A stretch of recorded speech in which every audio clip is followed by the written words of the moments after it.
Genesis. Hey, music fans, welcome back. We are back with the Genesis series, and today is album. 1976 is A Trick of the Tail.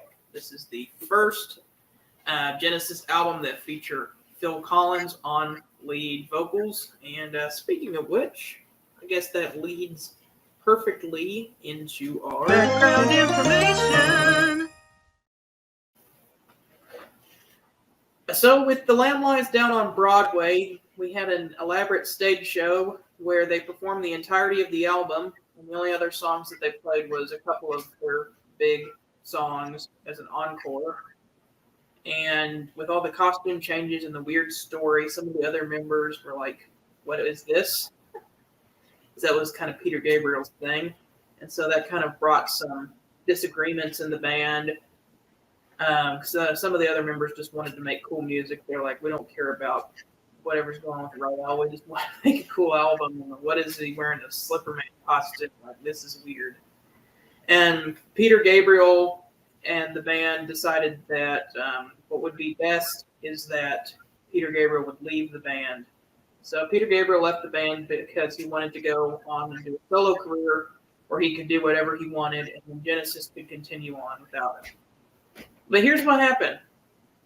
When word got out that Peter Gabriel had left Genesis, a particular magazine published an article, and the headline was, "Genesis is Dead," and talking about how Peter Gabriel left and the band would probably just dissolve the next year. But that's not what they wanted to do. Genesis actually wanted to keep on pushing the boundaries of music and keep on making amazing music, even though that their frontman had left. So they decided that they were going to audition some new singers. They went into the studio and they recorded all of the instrumental tracks. And then they brought in some singers to come in and try their hand at singing all the songs. And the big one that they were working on was Squonk. And so they had several people come in and try singing Squonk. And Phil Collins realized that whenever they came in and sang Squonk, because Phil Collins was he was there when they wrote the song, the people who sang it weren't really singing it the way it was supposed to go. And Phil Collins kept stopping them and go, no, it would be better if you sang it like this. And eventually that happened so many times that somebody said, well, Phil, why don't you just do it? And so Phil Collins did a recording of Squonk. And they said, okay, well, that's pretty good. Why don't you sing some of the other ones? And they ended up singing some of the other songs on the album. Before you knew it, he'd recorded vocals for the entirety of the album. And so there you have it. Phil Collins was the new lead singer of Genesis. But the problem was, Phil realized that when they did the live shows, he wasn't going to be able to sing and drum at the same time. And even though he wanted to be the drummer, he was going to have to get somebody else to do the drumming for him. You know, he would still play the drums during the instrumental sections because he still loved to drum, but he would need to bring on a touring drummer. So who else did he get? Then Bill Bruford from Yes ended up going on tour with them in 1976 as their drummer. And then eventually Chester Thompson from Weather Report would be their touring drummer from 1978 onwards. But Phil was very nervous, to say the least, whenever he was the front man. His first concerts, he had to write down things to say to the audience. It's funny considering you see clips of even that tour. Phil Collins is commanding. He always commands the audience with stage presence. So knowing that he had stage fright at the beginning is kind of an interesting fact. And he thought it was weird stepping out from the drum kit, but you know what? Eventually, history was made, because we all know Phil Collins had a successful solo career, had a successful career with Genesis. So that's our background information here. Before we start going through the tracks, do you have just any kind of general thoughts about this album? Yes. This album rocks. Yeah. This is amazing to finally get to the Phil Collins era. And this is before Genesis went mainstream. But It was great hearing how the band sounded in their prime in the 1970s. And Phil Collins just carrying on what Peter Gabriel left behind and still produce amazing rock albums that man, I wish these were bigger. Some of these songs were bigger hits because Yeah. some of these songs might be some of my favorite Genesis songs. One in Me particular, I'm so too. excited. I'm like, They had damn. some minor hits with this album. In fact, one of the things I should have said in the background information is this is the first album where they actually produced some music videos for some of the songs. And they had like 2 or 3 singles from this album as well. They just didn't chart too well. But I'll talk a little bit about the music videos whenever we do the track by track because I really like all the music videos. Except one of them is kind of weird, but then like the other 2 are amazing.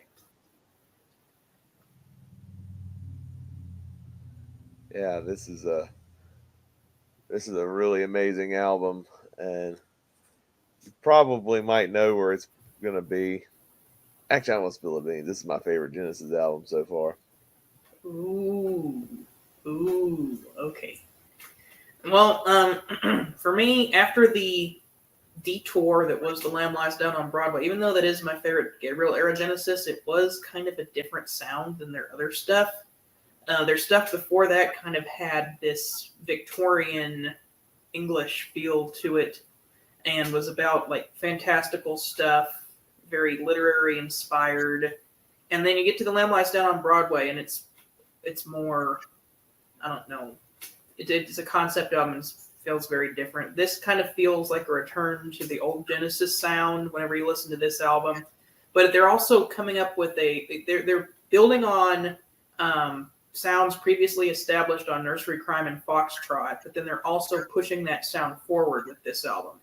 So it's almost kind of like Phil and Steve and Tony and Mike had a Genesis sound, and then Peter had his idea of the Genesis sound, which was The Lamb Lies Down on Broadway. And then when Peter left, the other 4 members were able to continue their vision of the band with this album.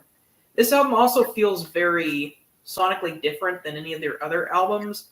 It has a very, like, there's not really any love ballads on this, but it has a very romantic and or even like a fairy tale feel to it, because a lot of every song on this album tells a different story, which is represented by the people on the front. But there's kind of this fairy tale, fantastical feel to this album that, like, every one of these songs you're just like listening to something out of a storybook or something. And like Phil Collins' voice is perfect for this record. So without further ado, let's go ahead and get into our first track, Dance on the Volcano. All right. As soon as this song starts, when you have like the guitars doing its thing, and then once Phil Collins starts playing the drums, epic way to kick off this amazing album. When I listened to this album again earlier today, I kept noticing there's a lot of weird, funky time changes on this song. You normally don't hear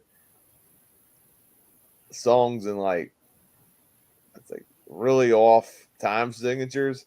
Yeah. This almost feels like there's a Rush song that did something similar to this. I think it was Limelight. Oh yeah, Limelight. Yeah. Don't ask me to tell you all the different time signatures. Like Cinema Show, I could tell you that. So synthesizer solo was in 7, but this one changes so many times and has so many weird signatures that I have no idea what it's in half the time. Yeah, but it's really amazing. And then Phil Collins starts singing on it, and it's like, this guy had stage fright. Like he is on fire on this album. Like you can see how he would have a great career after this album. Like he is killing it on this. The drums are amazing. There's some cool guitar work on this song. It's just a great rock song or a progressive rock song with the different time changes. Yeah, this is a really awesome way to open the album. Okay, so when Steve Hackett's guitar starts up, where it's like,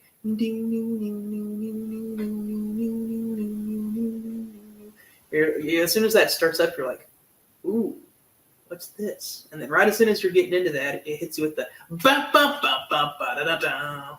And then like Phil Collins is drumming on that. That's such a weird time signature. I don't even know. I think it's like 11:16 or something like that. I had to look it I up. think one of the YouTube comments mentioned something about being 11 something. I'm like, this is new to me. Yeah. Don't I'm ask just- me to count it though. Yeah. But it gets into that, and then you get this build up where it's like bow, bow. And I will mention Mike Rutherford around this time bought what's called a Taurus synthesizer. So since Tony Banks had the big synthesizers, Mike Rutherford bought a Taurus synthesizer, which is a synthesizer that you play with your feet. Like it's like pedals that you use with your feet to make synthesizer sounds, so that he could kind of fill out Tony's sound and make an even bigger synthesizer sound. So a lot of what you're hearing at the beginning is that Taurus pedal sound that Mike Rutherford is playing while he's playing the bass at the same time. Huh, I didn't know that was a thing. Yeah, you should look it up. Geddy Lee uses them in Rush too. Kind of a big thing that was used at the time. But then you get that build up. And then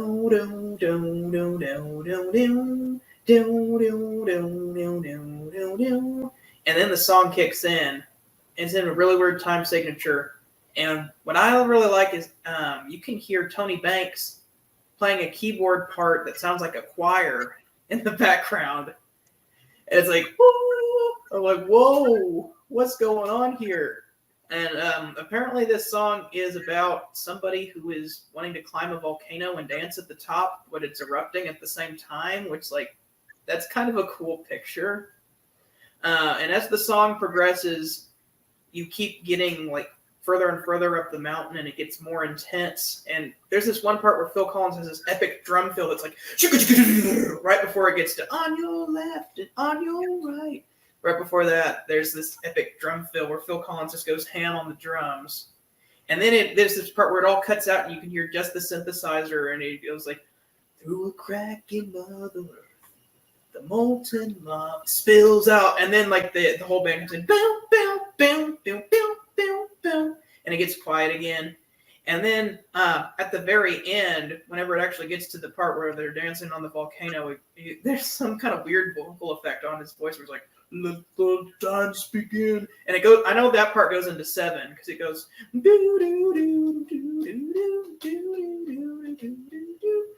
then it goes into, I don't even know what. It's like, and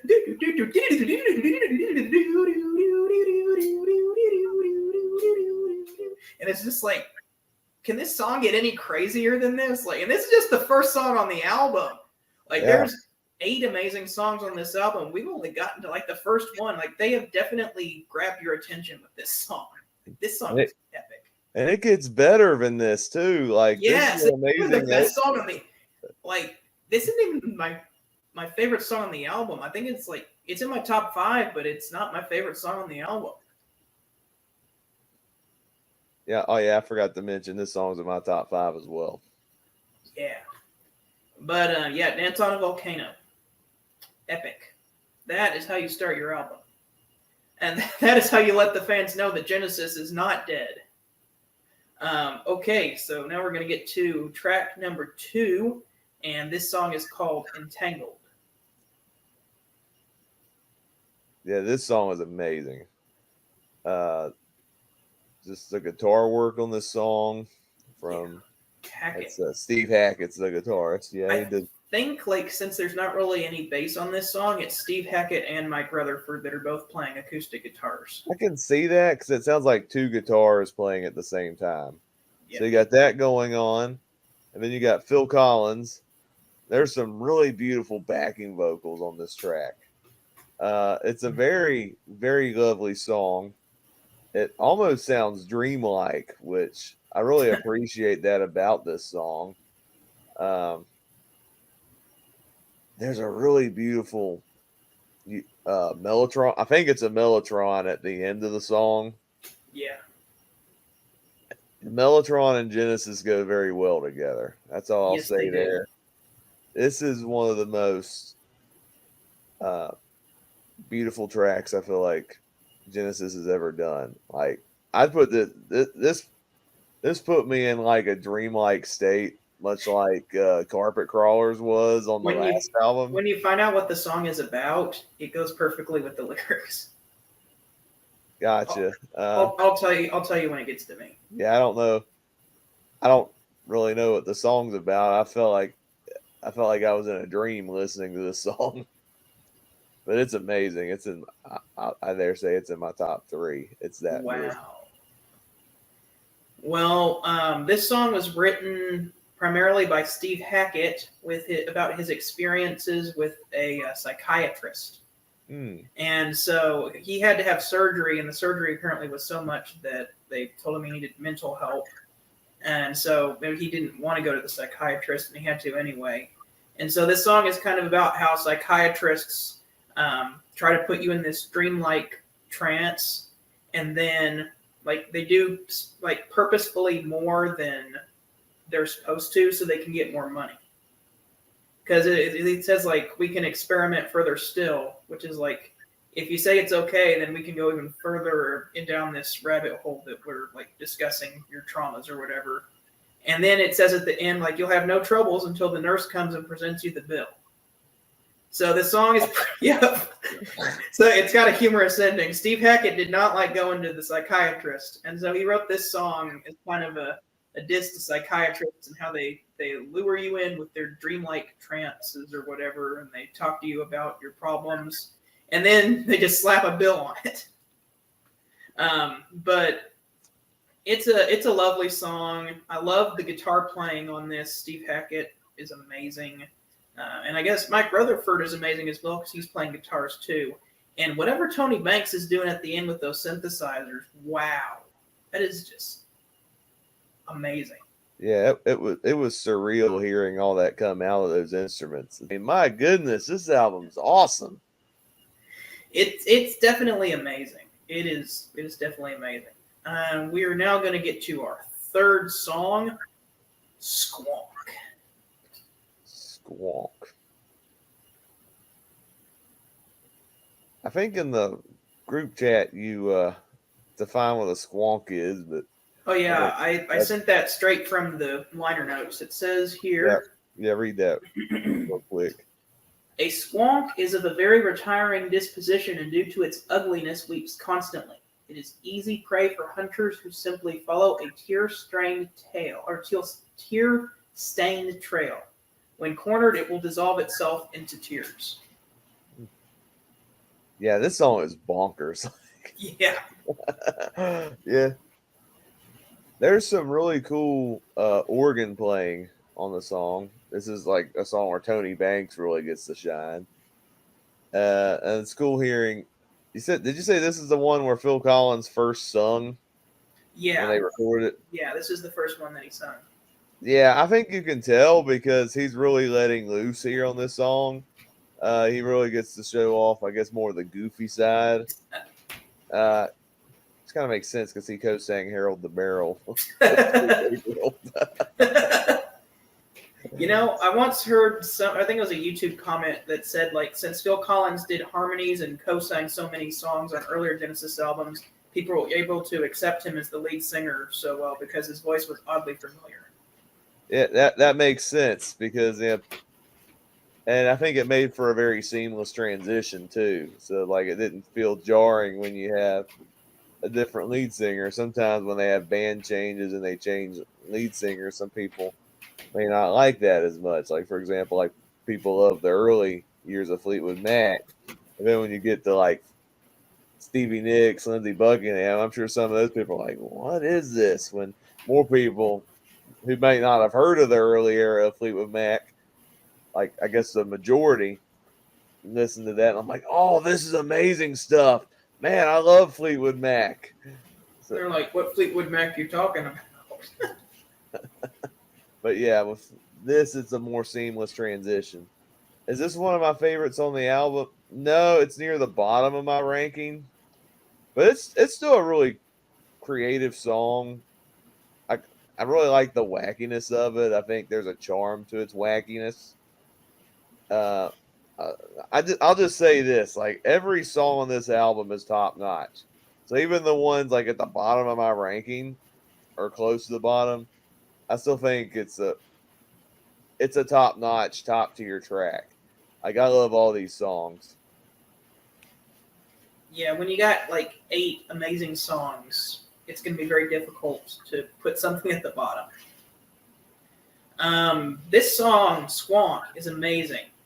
We already talked about what Squonk is. Funny enough, Steely Dan makes a reference to a squonk on the song Any Major Dude from Pretzel Logic, which is kind of funny. I just found that out recently. But when they wrote this song, Genesis they said that they were in a very Kashmir state of mind, because Kashmir by Led Zeppelin had came out a year earlier, and they wanted to make something that sounded kind of like that, which had like a huge drum sound. And even some of the instrumental interludes kind of sound very similar to the, like Kashmir is bow down down down down down down down bow bow ba da no, and then Squawk is like down down down down down down down down down, kind of similar, especially with like those drums. But Phil really lets loose on the drums on this song. He goes like a lot. His lead vocals are very good, and the storytelling is really great. It's about this hunter who wants to capture the squonk, and then he catches him, he puts him in the sack, and then whenever he gets home, he opens the sack, and there's just some tears in there. And so, kind of telling this story about this guy trying to catch this creature that apparently lives in the woods of Ohio or whatever. But it's a very fun song, and I love the drumming on here. Drumming is epic. Okay, we are on our last song on the first side, Madman Moon. Oh, yeah. If Nick from Townsend 505 was on here, it would be his favorite song on the album. He's shared that quite a few times in the group chat and behind the scenes. And I can see why this is a favorite song of his. Like, this song is a technical masterpiece. I can't tell you what the song is about lyrically, but it's a technical masterpiece. Like, the way all the instruments and all the players in the group combines their creative forces together to make a very, very powerful track where you get to see some really cool ways these instruments are used. There's this really cool piano section midway through that Tony Banks did that absolutely floored me the first time I listened to this album. There's even a section where it kind of like there's like maybe about 20 seconds where it's like it's rocking. It's like a hard rock section, which kind of comes out of nowhere, but it's cool in that brief moment in time. It's mainly a ballad. I think it might dwell on like maybe people's fears or whatever is what I get out of it, and people, and I guess how hyper their brains are at night when they worry and stress. That's how I felt when listening to the song. I might be off on that, but yeah, this song is a technical masterpiece. It's near the bottom of my ranking. That's only because, again, I prefer some of the other songs on this album. In fact, I'll just tell you right now, I think side 2 is even better, personally. Yeah. I'll go ahead and say my least favorite song, because if you feel like I'm thinking, oh man, why are you putting this so low? My least favorite, a really good song. I think my least favorite song is Entangled. Oh wow. Yeah, that shows you how good this album is. Because I still love that song, but I love all 8 of these songs. Yeah, these are all great songs. So yeah, Madman Moon. Wow, I love the piano intro. Do do do do do do do do do do do. I didn't know what this song was about for a while. I've tried figuring it out. I think it's about a guy who like leaves because he wants to go explore the world, but he gets trapped in the desert, and so he wishes that he can just like escape the desert and go find some other places to adventure to, but he can't, and he's stuck in the desert, and so he kind of like going mad in the desert and imagining he was other places, but then at the end of the day, he's always just back in the desert and he'll never get out. That kind of makes sense with the title being Mad Man Moon. Madman Moon. Yes. It's got some lovely ballad sections, and then in the middle you get this epic piano synthesizer thing done by Tony Banks. It's kind of like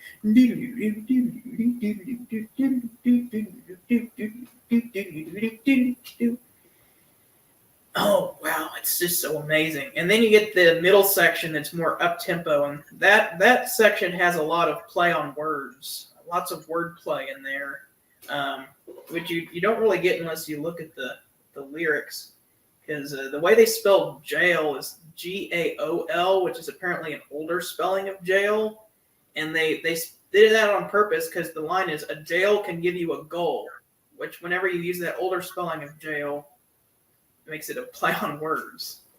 It's the same 4 letters but switched around. Yeah,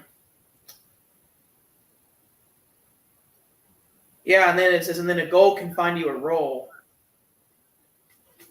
Like, there's lots of little word plays in there, and then it takes you right back to the ballad section. It's like, was there rain falling? Nope, it was just a dream of madman. But yeah, this song is wow. You got to just listen to these songs. Mind blowing stuff right there. Okay, we are going to flip the record. I'm laughing just thinking about what's coming up. And we are going to get to robbery, assault, and battery. That song's been in my head all day. I've had that song in my head for a month and a half. Oh, man. This is the goofiest song on the whole album. It's this very wild song about terrible crime, robbery, assault, and battery. But it's done in this very goofy, over-the-top way. I read, like, it was inspired by Oliver Twist, so, like, the Dodger character, I think is what Phil Collins is going for. And he even puts on this goofy accent. And at first, when I first heard this, I'm like, he's doing a goofy accent. But it actually works. It actually fits this song. And then you get that really good chorus. Robbery, assault, and battery. No failing and the felony. Robbery, assault, and battery. I'm like, earworm. And it's a good, catchy earworm, too.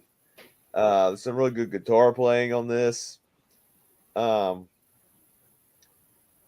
Is it weird to say this song is in my top 3? Because I think this song rocks. No, it's in my top 3. Nice. Like, it's a goofy song, but it's a good goofy song. So, robbery, assault, and battery. So Genesis kind of has these goofy songs on each of their albums, and I am not ashamed to admit that this is my favorite of the Genesis goofy songs. It is amazing. I love the music video. This is the first one on the album where we have a music video, and the music video, this one is Phil Collins is in a bank robber outfit, and he like shoots Mike Rutherford and goes in and breaks into the safe, and the other 4 are police officers that have to like take him down. And it's really funny to watch. But as for the song, I love his like silly accent that he puts on. Was like the police were dirty. They can see the phone call a hoax. He's like purposefully doing this Cockney accent, which was inspired by the Artful Dodger from Oliver Twist, which Phil Collins played when he was 14. So that's kind of when they were writing this song. Phil Collins was like, "What if we just make it the Artful Dodger?" And so he was like, I played it, it'll be perfect for it. And whenever they sing it. Can you imagine if they had gotten Phil Collins to play the dog version of the character in Oliver and Company instead of Billy Joel? Can you imagine Phil Collins singing Why Should I Worry? I can see it. Funny enough, that's the first time I ever heard Billy Joel, and I didn't even know it. But yeah, the storytelling is just so funny. How he like breaks in and like nobody seems to know what's going on, and then like he just shoots them, and whenever he shoots people they always say, "Oh, you've done me wrong, it's the same old song," and then they die. And then that goes to the chorus: robbery, assault, and battery. And then in the middle you got this epic synthesizer solo by Tony Banks where it's just like, oh yeah, and his drumming underneath that, oh man, drumming underneath that is so good. I don't know why, but I love the part where he's like, someday they'll catch me to a chain, they'll attach me. Until then, I'll ride me old crime wave. What's really funny is that I actually like the live version on the Seconds Out album even better because he plays even more into the goofy voices.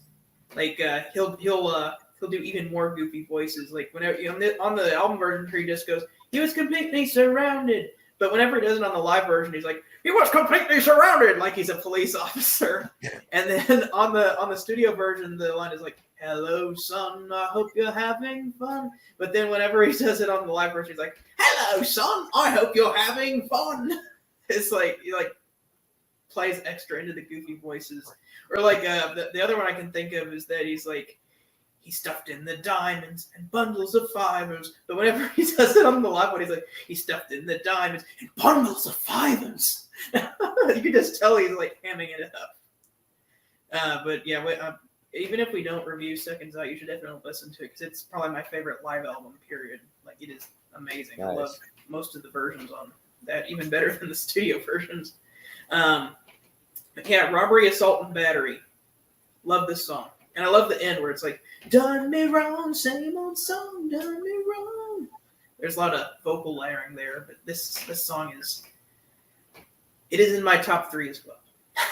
It's some people might be like, what? That's the stupid goofy song. Why is that in your top 3? Well, guess what?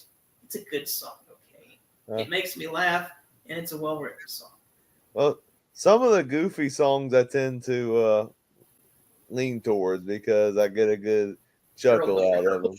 Like, yeah, I like Harold the Barrel, and when we get the Revolver, I'll be very fond toward a song sung by Ringo Starr about a yellow submarine. Yes. Okay. Oh, this is the big one. I've been waiting to talk about this one. The next song is Ripples. I have heard this song 3 times now. 8 more times than that. The first time, I did like a hangout live stream where people can request songs I'm not as familiar with. And it was Jason, of all people. Jason, the old millennial, was the one who suggested Ripples. And when I listened to the song, it surprised me because it's an 8-minute song, this ballad sung by Phil Collins. I'm like, this is kind of outside of Jason's comfort zone. He's usually not into these type of songs. But he really likes this song.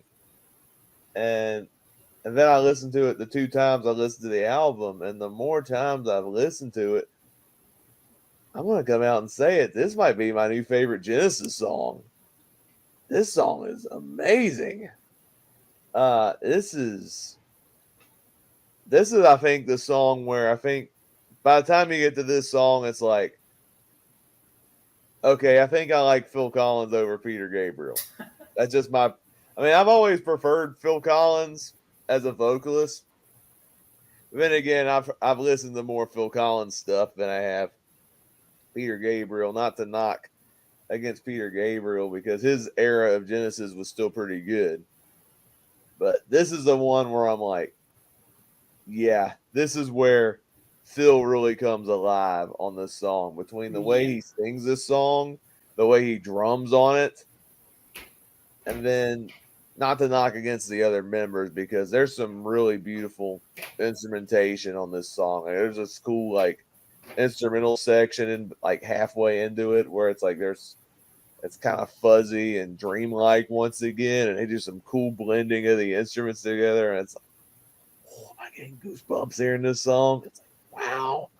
I love the chorus. Sail away, away, the ripples will come back. it was this third listen where I realized why I love this song so much. The metaphor in this song is absolutely beautiful because I realized this song is about aging. Yeah. I think it's in the perspective of an old man who's about to die. Or an old The lady. ripples is used as like an analogy of death and then departing into uh, the next life, essentially the afterlife. And the way they did that, I was like, wow, this is amazing. The way that is the symbolism of the song just absolutely floored me. This song is so good. I know you have a lot more to say about this one, so yeah. Yes. Okay. Yeah, it took me a couple of lessons before I really got to where I'm at as well. This song, what am I going to say about this song? I have had this song on repeat. Well, not really on repeat because I don't use streaming anymore. But I have been repeatedly listening to this song on the record, on the CD that I have in my car for like a month and a half now because I just can't explain how amazing this song is. Like I remember driving past a bookstore and just thinking, maybe you should pull over. Maybe they have some Genesis albums there. And I went in. They had this one here. I'm like, oh, that's one I wanted to add to my collection. I'll take that one. I brought it back, listened to it the next day, and when I listened to it and got to Ripples, it was like that's when I made the connection. It's like, wow. Jacob's already talked a little bit about the lyrics, but the basic premise of this song is this lady is looking into this pool and noticing that she's getting older, and kind of using the analogy of ripples, like moments in your life that they're not going to come back. Like even though they're there for a moment, but then they're gone. But like, kind of encouraging to like make the most of the time you've got, kind of thing. And they really, for Phil especially, really leans into the storytelling aspect of this song with his voice. One thing that I'm really happy about is that apparently Phil Collins was always supposed to sing this song. This song was supposed to be like "More Fool Me," where it was always gonna be him singing this song. So even if they'd have gotten another lead singer, Phil would have always sung this song. So that makes me happy, at least knowing that. But I'm going to talk a little bit musically about this song because I feel this song really shines musically. Even though I love the lyrics to this song, but musically is really why I love this song. I know, Jacob, you were talking that you really like the lyrics of the song. I love the lyrics of the song, but I love the music even more because there are so many interesting chords used in this song. Lots of major 7 chords, diminished chords, suspension chords, all these chords that like you don't hear a lot in music, especially like nowadays, because this is all like classical stuff. But these guys are professionals. They know how to write a good song and how to use interesting chords. But Steve Hackett on the 12-string guitar and then Mike Rutherford on the 6-string guitar. The way that they play together, and then Phil comes in at the beginning, and it's just him and those guitars. It's just like, oh, And then you get to the chorus. Oh my goodness, the chorus. Or well, no, I gotta go in order. Right? The pre-chorus. Whenever it gets to the chorus, the face in the water looks up. When they use that diminished chord there. Oh, it's such a dramatic moment whenever it goes, the face in the water looks up and they get to that diminished chord. And then right before the chorus, it's just like, it's the last time you look like today. I'm like, that's a really good line. Oh, speaking of good line, I'm just going to talk so much about this song, but I don't care. I'm going to spend more time on this song than any other ones. The first line of the song, some are wise and some otherwise. That's a good line. That's funny. But you get, it's the last time you look like today. And then the chorus. This big, huge sing-along chorus. It's just, oh my goodness. And it's not even the big one. He's just stating the musical theme on this. It's the second time he does it that it's really emotional. But this first time it's just like still very emotional, but it's like, wow. Sail away, away, ripples never come back. And then Tony Banks comes in with the piano there. Oh my goodness, it's so good. And then you get to the second verse. And then, the moment when the drums kick in on the second chorus. Well, first, like what happens is you got Mike Rutherford, and he's got this little bass thing that leads into it. It's like boop, boop, boop, boop, boop. They does this little bass arpeggio. And then right as soon as that happens, Phil Collins comes in with the drums. And when you get that chorus with the drums, oh my goodness, it's just such an emotional moment. You go, sail away, away, ripples never come back. And then after the second chorus, there's an extended part in the second chorus, which is it says, "Dive to the bottom or go to the top. We'll see that they've gone, but they've gone to the other side." And then it like the piano just kind of do do do do do do do, and then you get the middle section. Oh my goodness, this middle section, I can't describe what it's like when you listen to this, other than it makes me feel things. Like I just feel things whenever I listen to this middle section. It's like I hear this middle section, and it's like I feel like I'm in tune with this song, you know. You get that starting with that piano, and then you got Steve Hackett comes in with the guitar, and he's doing a lot of volume swells, like do do do do do do. And then Tony Banks comes in with this synthesizer, and it's just like you feel all these emotions, and it's like, what is going on here? Like just being washed over with this beautiful array of music that these guys are performing for you. And then it goes crazy, and it goes back into the sail away, away. And he does the chorus several times, but then right before it fades out, it's like as soon as it starts fading out, you're like, no, don't fade out. But right before it ends fading out, you get to the ripples never come back, sail away, away. And they switch it up, and they do this triplet thing, do do do do do, and they switch up the rhythm. I'm like, just when it couldn't get any better, they switched the rhythm up to that triplet thing for a good bar. I have more reasons why I love this song. We'll just say that I have a very personal connection with this song. I don't want to go into big details. I'll just say it's personal, and this is a YouTube channel, and I'm not going to get into personal things on this YouTube channel. But we'll just say that, especially that middle section, just really, every time I listen to that, it just gets me. We'll just say that. Okay. So now we're going to get to our title track, A Trick of the Tail.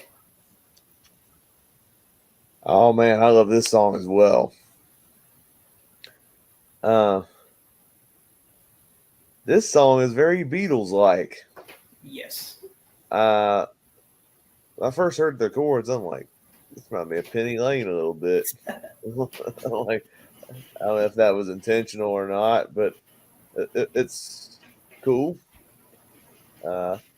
Unlike a certain debut album from a group that we're going to start on the Sound Lab Studios channel. Oh no. This is supposed to be. This is how you do an homage. Yes. You can have similar sound, but still do what you do best to keep it a good perspective on it. And I didn't get that when listening to this certain debut album from a certain band. But if you watch the Sound Lab Studios, or you know what's coming, you can put two and two together. But yeah, this song is really cool. I like the storytelling. It's like it's almost like something out of a Led Zeppelin song almost. Like coming out, it's like Creature in this cave with gold, trying to explore new things and people's reaction to it. It's like, yeah, this is another kind of a goofy song on the album, but yeah, I really like this one. There's some really good piano on it. Yeah. Some good drumming on it. Of course, Phil sings great on it.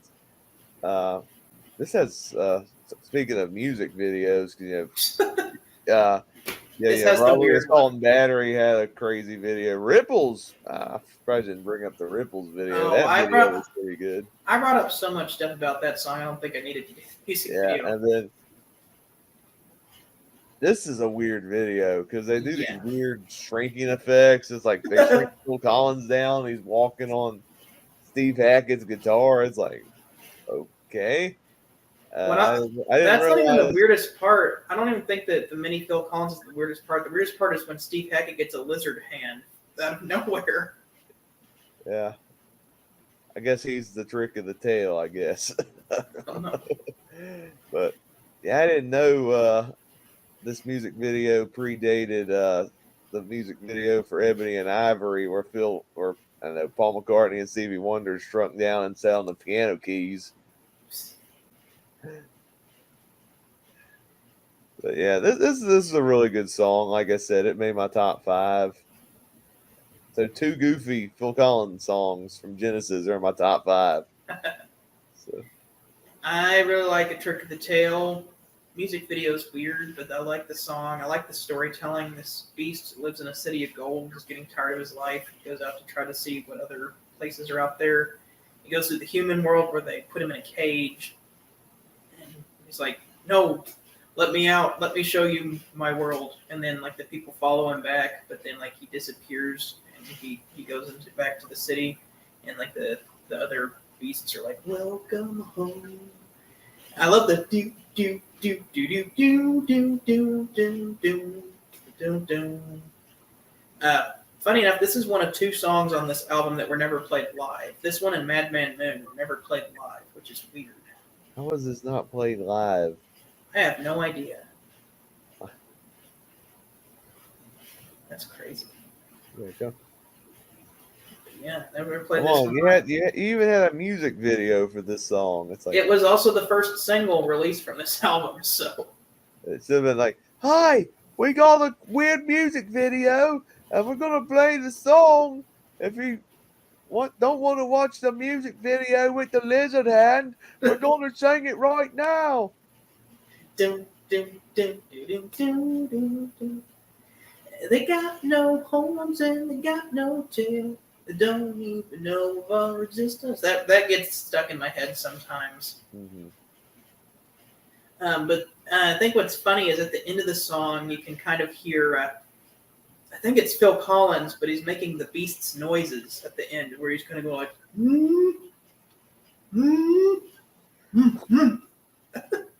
making funny sounds to imitate the beast. But yeah, Trick of the Tail, great song.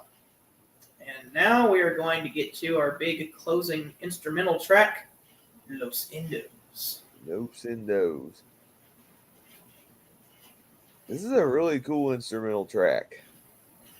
This is one where it's like all the parts gel together to make a really cool sounding song. It kept my attention, not saying something because it's a 6-minute instrumental track. Because it's an instrumental, I would say this is my least favorite song on the album. But I do think this works as a really cool album closer, a really cool way to close off an amazing album. And there's actually one vocal line at the end of the song Phil Collins sings, which is a nod to Peter Gabriel. I think it's a quote from Supper's Ready. Yep. Which I think was a real cool way to pay tribute to the past era of the band. But yeah, I don't have much to say on this one, but it's just a really cool way to close off the album. I'll probably have a bit more to say because I actually really like this song. This is my favorite Genesis instrumental up to this point. All the other ones have just kind of been transitional songs that get you from one song to the next, and this one kind of has more of a purpose. But you get that beginning where it's kind of like bow, bow, bow, bow, and then the drums come in. Phil is going ham on the drums on this song. My goodness. And when they did this song live, this was a big live staple for them. They would always have whoever their touring drummer was and Phil do a drum duet with this song. So they would have both of them on there. And if you watch footage of them do this song live, whoever the tour, I'll just say Chester Thompson. It was Bill Bruford for the first tour, but it's mainly Chester Thompson. Chester Thompson and Phil Collins are in sync whenever they drum together. Like they'll do this drum duet, but then whenever they get to the part where they are supposed to drum together and they do like all the fills, like they play the fills exactly the same in sync. It's crazy. And then it just like it's a huge drum sound because there's several different drummers. So like listen to a live version of Los Endos. Like it is insane, especially the one on Seconds Out. Because this one fades out. I will say it's sad that you don't get the Supper's Ready vocal lines on the live version. But when they do it live, they add an ending, and oh my goodness, it's an epic ending. Epic. But after you get that crazy drums, bow, bow, bow, bow, then you get a reprise of Dance on a Volcano. It goes, and then it gets to kind of a more straightforward groove, like down, down, down, no, no, no, no. And then you get to the crazy part. It kind of all cuts out, and you just got like Tony Banks doing like a choir pad, that same choir pad you had from the beginning, and you can hear in the background just like a chugging sound, like and you can hear that Dance on a Volcano riff. And it gets louder and louder and louder and louder, and it's building up to something, and it's getting like higher pitched. And then what it's building up to is a reprise of Squonk. He hits that drum. And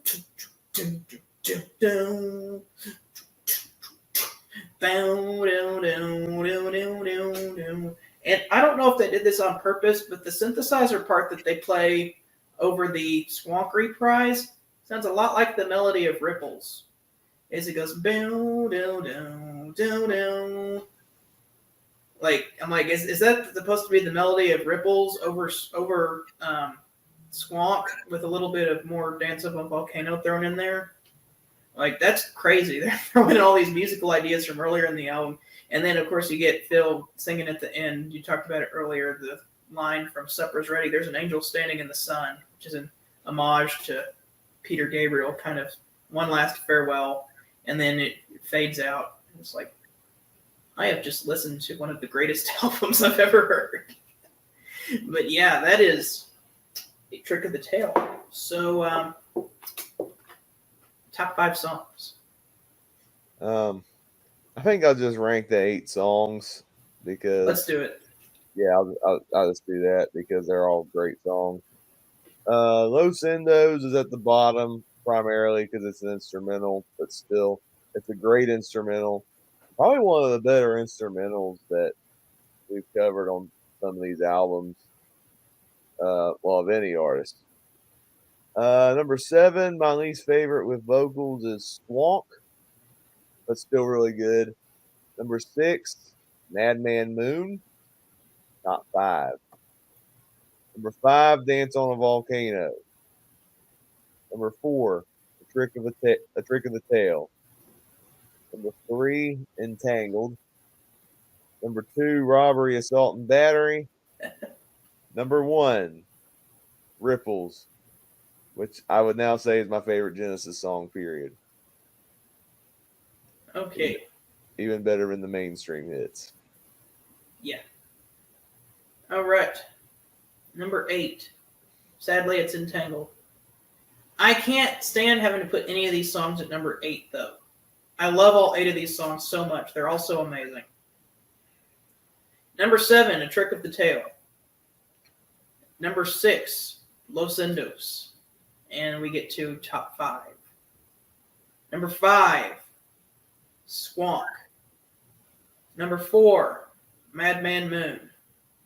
Number 3, Dance on a Volcano.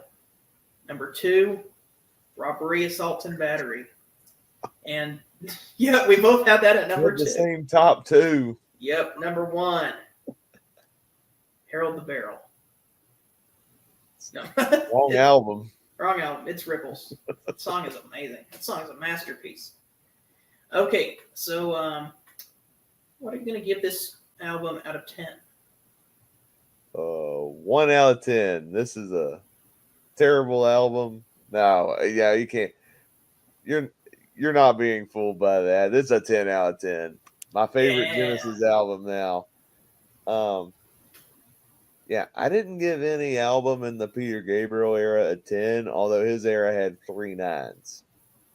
So this is the first 10 out of 10 I've given a Genesis album. I wonder how many other 10s will come in the Phil Collins era. We'll have to see. But as of now, this is, I would say, Genesis at its most peak as far as production, songwriting, and just all around great music in general. Like, this album blew me away. This is one of the coolest albums I think I've ever heard. I would give it an 11 out of 10 if I could, but I can't because that's exceeding the max limit of numbers. So I'm gonna have to deal with a 10. I'll settle for a 10, but it deserves to be an 11. This is one of my favorite albums. Every song on this album is just absolutely amazing. The musicianship is top notch. Phil Collins, killing it on the vocals and killing it on the drums. So good. Well, that is the end of the album. I am excited to get to dive deeper into these Phil Collins albums. Get 2 more that are kind of proggy, and then a few that are kind of in between. And then we got the more poppy albums, even those ones still have elements of progressive rock on them. And then we got whatever the heck Calling All Stations is, which I'm not looking forward to reviewing that. And I'm looking forward to reviewing pretty much every other album, but this is fun. Glad we got to review this one because this is such a great album. I'll just say, after hearing the album again a second time, I'm like, I can't wait to review this thing. This album is awesome. Yes. Okay, well, join us next time whenever we review the next Genesis album titled Wind and Wuthering, whenever we ask, what gorilla? Which you'll find out whenever you listen to it. Until then, any last words? Great album. Just don't commit robbery, assault, and battery, kids. Nope. Don't do it. Makes for a great song, though. Yes. All right. See you next time. Music is art. Art is expression. Join us again for the next Genesis episode. Bye. Good